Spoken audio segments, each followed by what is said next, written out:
அனைவருக்கும் நமஸ்காரம். கோவையிலிருந்து கிருஷ்ணவேணி. குரு தேவ்யோ நமகா. மிக சிறப்பான நன்னாள் இன்று செவ்வாய்க்கிழமை 21/5/2024. பக்தர்களை காக்கும் பகவான் ஸ்ரீ நரசிம்ம அவதார தினம்.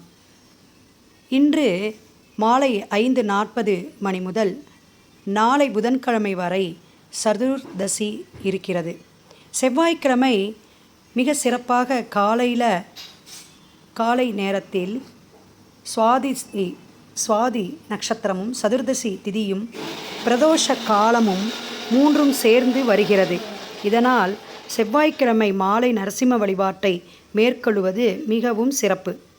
பஞ்சாங்கத்தில் கொடுக்கப்பட்ட அமைப்புப்படி பெருமாளின் அவதாரங்களில் நரசிம்ம அவதாரம் முக்கியமான அவதாரம். மிகவும் விசித்திரமானதும் பாதி மனித உருவமும் பாதி சிங்க உருவமும் கொண்டு தனது பக்தரான பிரகலாதரை காப்பாற்றுவதற்கு தோன்றியவரே நரசிம்மர். அவதார புருஷனாக பகவான் அவதரித்தார். பார்ப்பதற்கு மிகவும் கோரமாகவும் கோபமாகவும் தோற்றமளித்த அவரை அணுகுவதற்கு தேவர்களும் பயங்கரமாக அஞ்சினார்கள், பயப்பட்டார்கள். இருப்பினும் சற்றும் அச்சமில்லாத பிரகலாதர் நரசிம்மரை அணுகி பல்வேறு பிரார்த்தனைகளையும் தனது வேண்டுதல்களையும் முன்வைத்தார். பகவான் எப்போதும் தமது பக்தர்களிடம் பரிவுடன் நடந்து கொள்வார். மிகவும் கொடிய விலங்காகிய சிங்கம் தன் எதிரிகளிடம் கொடூரமாக நடந்து கொண்டாலும் தனது குட்டிகளிடம் பரிவுடனும் அன்புடனும் பாசத்துடன் தானே நடக்கும்.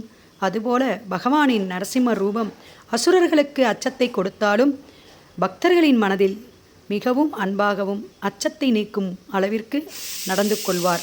கோடை காலத்தில் வெப்பத்திற்கே வெப்பத்தை கொடுக்கும் வகையில் தோன்றிய நரசிம்ம சதுர்தசி திதியன்று அவதரித்தார். அவரது அவதாரம் தினம் நரசிம்மம் சதுர்தசி அப்படிங்கிற அமைப்பில் அழைக்கப்பட்டு வருகிறோம்.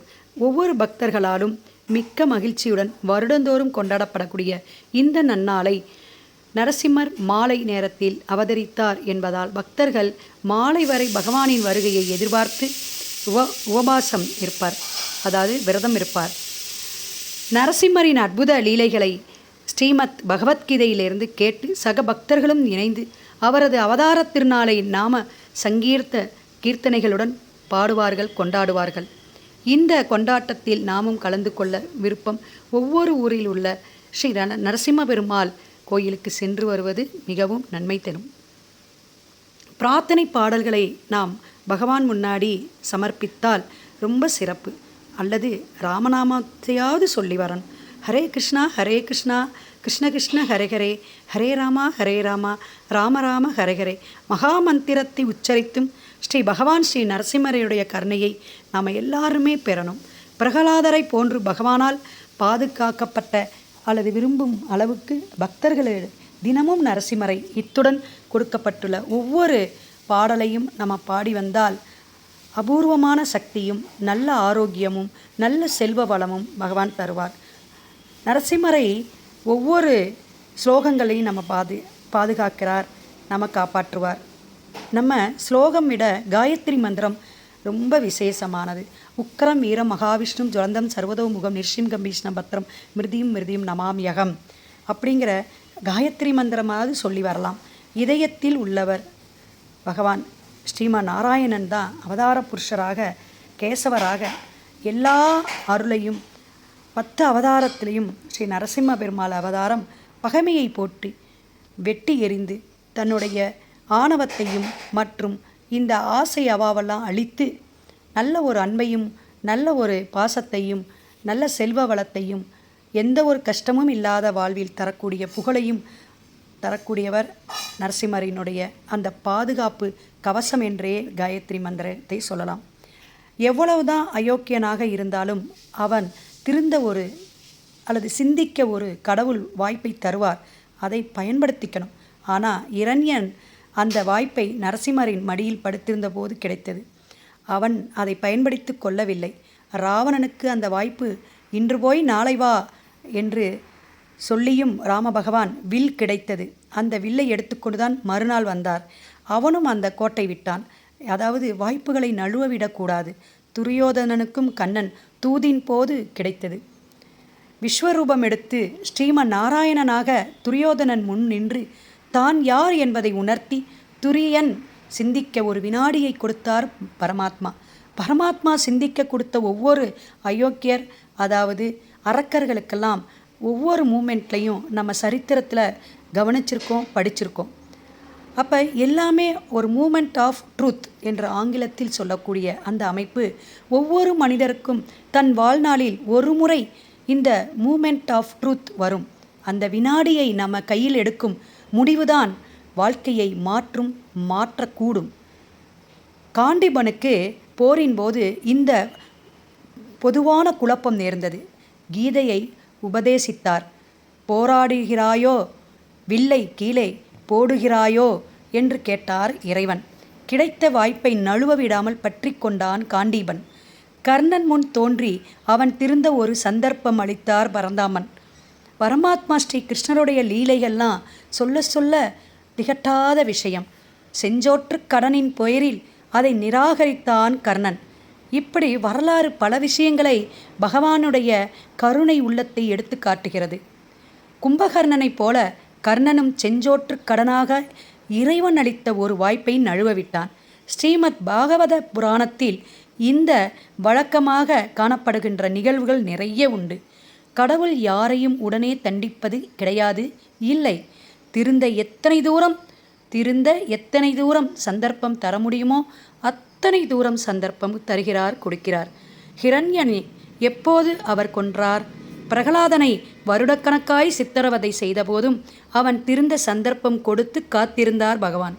ஒரு சிறுவனை கூட தன்னால் கொல்ல முடியவில்லை என்பதை உணர்ந்தும் ஹிரண்யன் திருந்தவில்லையே. இறுதியில் நரசிம்ஹ அவதாரம் எடுத்து வந்து பகவான் ஹிரண்யனை தன் மடியிலேயே அமர்த்தி அவன் விழிகளை உற்று நோக்கினார் ஸ்ரீமத் நாராயண பகவான். அப்போதும் ஹிரண்யன் மனதில் துளி பக்தி வரவே இல்லை. எப்படி பாருங்க, வரலாறு கூறுகிறது. துளியும் அவன் திருந்தவில்லை. ஹிரண்யனின் விழிகளால் ஸ்ரீமன் நாராயணன் கண்டதும் வெறுப்பைதான் ஏற்படுத்தியது. இனிமேலும் இவன் திருந்தவே மாட்டான் என்பதை அறிந்த பகவான் அவன் வயிற்றை கிழித்து கொன்றார். ஸ்ரீமத் நாராயணா ஜெய் ஸ்ரீராம். சர்வ கிருஷ்ணா பரணஸ்மஸ்து.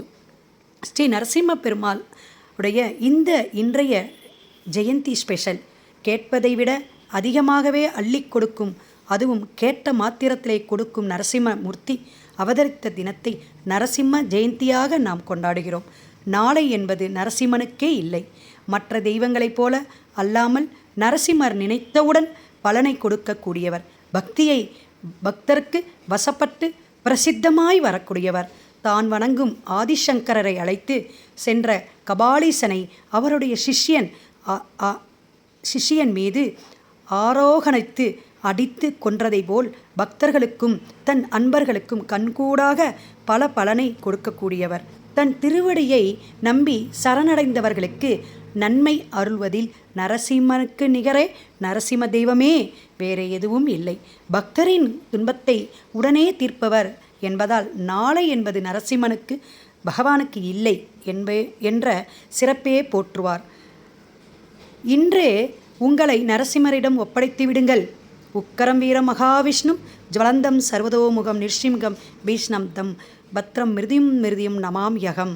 கோபம், வீரம், தேஜஸ், பிரகாசம் கொண்ட மகாவிஷ்ணு எல்லா திசைகளிலும் பார்வை செலுத்துபவர் என்பதால் சர்வதோமுகம் எண்ணப்படுகிறார். எதிரிகளுக்கு பயத்தையும் மரணத்திற்கே மரணத்தையும் எல்லா நன்மைகளையும் தரவல்லவருமான அந்த நரசிம்மரை நாம் இன்று வணங்குவோம். ஸ்ரீ நரசிம்மாய நமகா.